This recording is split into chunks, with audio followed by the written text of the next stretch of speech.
First of all, I'd like to say that we're going to go through this process, Danny Davis, because you have home rule and you are required. If we constantly saying that in the 7th Congressional District that the money that you're bringing down is being fraudulently used and that we're being discriminated against, and we're only going to go through this process so we can, and as this is an election year, we're going to use this process so we can go and have a congressional hearing. First of all, you have the President's Chief of Staff has an organization, a company called Habitat. Chief Senior Advisor, but they're doing the holding company for HUD. There's a conflict of interest right there alone.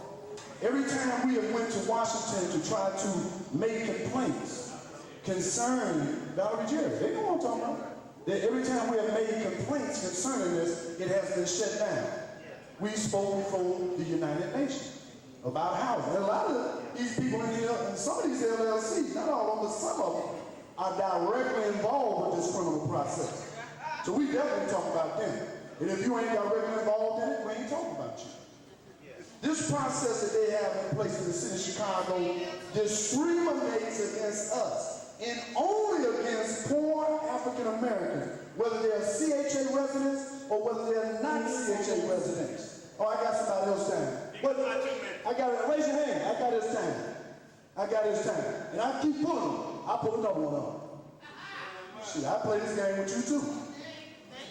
This whole process is for us to have a senatorial hearing to bring Danny Davis, Bobby Rush, and Jesse Jr. before a senatorial hearing that each one of the areas in their congressional district has defrauded African American people. And that not only that, that every attempt to make an investigation on this, someone, couldn't no resident go to Eric Holton and tell him to not investigate Brenshaw Michaels.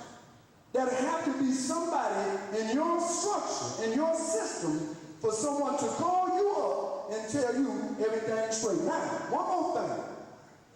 All those organizations, those white organizations, specifically, I'm asking for anybody in this room right now that say they're a member or the Coalition for the Homeless that's on the South Side, stand up.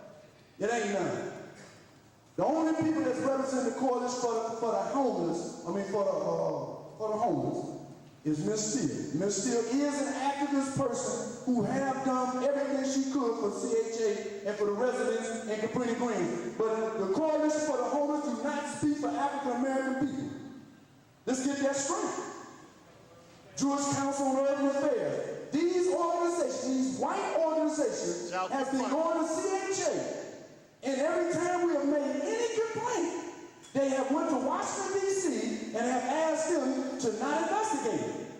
And then you made another statement. You said, let's start from right here, from right now. We can't start from right here, from right now. It's been a crime going on for 10 years back. And before you got your spot, there were two people in them spots who was overseeing the crime that was being committed. We want a senatorial hearing. We do not want you to give Ron Emanuel the opportunity to appoint to a replacement for him, because Ron Emanuel made $16 million on a transformation plan. He was the underwriter. So he has an economic interest. He cannot be nonpartisan. Oh, I got somebody else. Raise your hand over that other one right there. I got his 2 minutes. Oh, well, okay, I got his 2 minutes right there. I got his 2 minutes. Ain't nobody care about this shit. But I think it's this. This is very important, because we're demanding a senatorial hearing. And Mr. Davis, we're just trying to make sure that everybody that have violated that law, that has done things to make sure that our poor people's lives was hellish, that they become before the proper authority, Mr. Davis. And I know you would want that to happen, and that they will go exactly where all those other people go, to the penitentiary. You would want that, wouldn't you, Mr. Davis?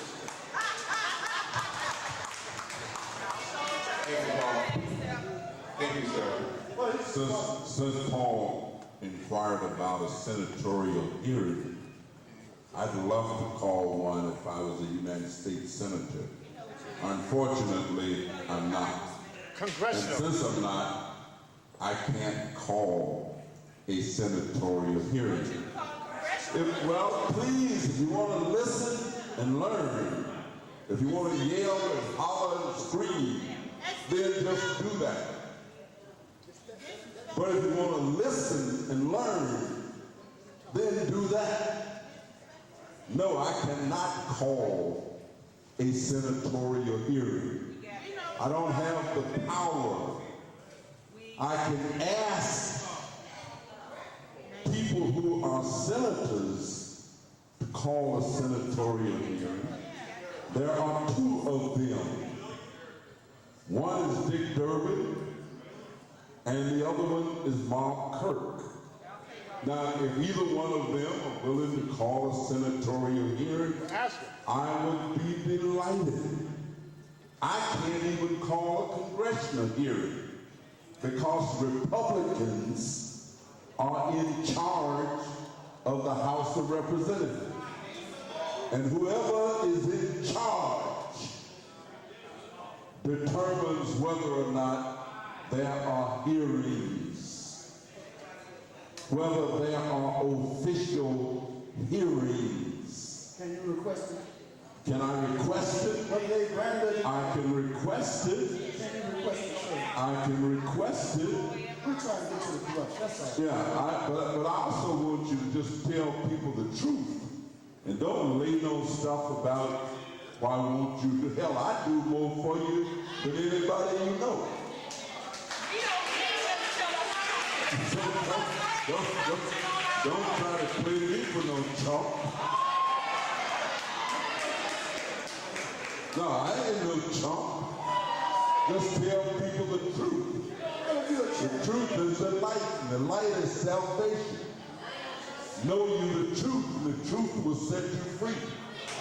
So, yeah, I'll participate in one. I'll call one and ask them if they will do it. And if they do, I'll be the first person there. Thank you very much. Thank you. Carl West. Mr. West. Carl West. Good morning, everybody. Mr. Reynolds, thank you for that statement that you made about looking into some things. Because I'm not going to pretend to be knowledgeable about this issue, but I know common sense. And so I'm going to talk on a rational issue. I'm a journalist, and I'm absolutely tired. I'm sitting here listening to these people beg and plead respectfully for things that they've earned and deserve. And so it's just sickening to me that we're 40 years after the Civil Rights Movement and we fought for equality, that these people, our people, my people, still have to sit here and fight for opportunities that they deserve. I mean, aren't y'all sick of this? You people should be sick of sitting here listening to your people beg. They're anti-black. Y'all should be sick, because I'm sick sitting here. I gotta leave. I can't hear this no more. Because I have to go write about this. I'm going to write about this. This is just ridiculous. Why are we still fighting? White folks ain't having these kind of meetings about getting money. They meetings are about how much money we going to get. But people got to fight about getting change. Chump change y'all probably going to give them anyway. Not enough to even sustain themselves, as people talked about, for any length of time. My compassion is, aren't you people tired of this? Why are we still here doing this 40 years later? Lewis, Stacy, Antonio, Ron, Congressman Davis, Mr. Reynolds, and Pamela. Why are we still here? This don't make no sense. Y'all should have some compassion in y'all heart and hear these pleas of people begging y'all to just give them opportunities to feed their families and grow. Do y'all have any concern for that? Do y'all have any compassion for that? Please do. I gotta go. I can't even hear no more. This is sickening. I'm sad. I'm sad. Thank you. Thank you, sir. Thomas Woodby. Thomas Woodby. Next card.